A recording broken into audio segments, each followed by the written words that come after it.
It was Christmas on the island of Sodor. All the engines were working hard.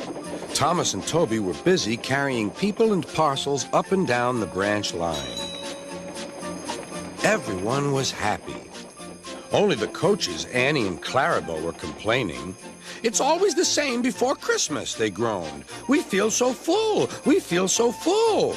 "Oh, come on," said Thomas. "Where's your festive spirit? Christmas Day is almost here."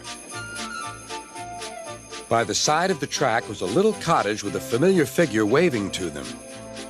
"It's Mrs. Kindly," whistled Thomas. "Beep, beep! Happy Christmas!" Thomas always felt better for seeing her.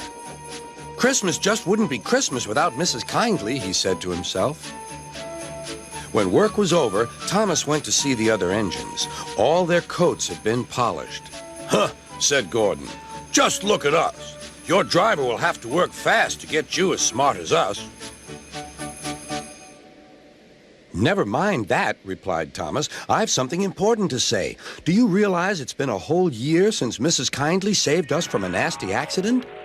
You remember when she was ill in bed and—" "Yes, of course," interrupted Edward. "You told us how she waved her red dressing gown out of her window to warn you about a landslide ahead." "And you and Toby gave her presents?" Percy joined in. "And Sir Topham Hatt sent her to the seaside to get better." "But," said the other engines, "the rest of us never thanked her properly." "Exactly," said Thomas. "So now I think we should all give her a special Christmas party."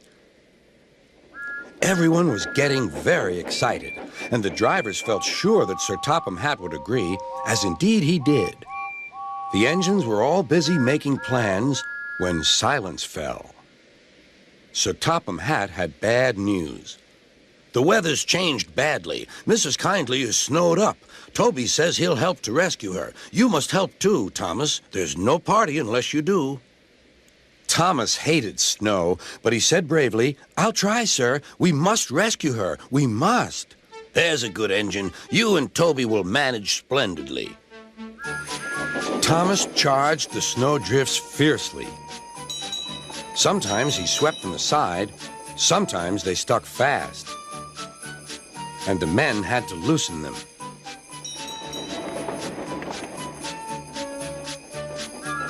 But at the cutting near the cottage, they could go no further.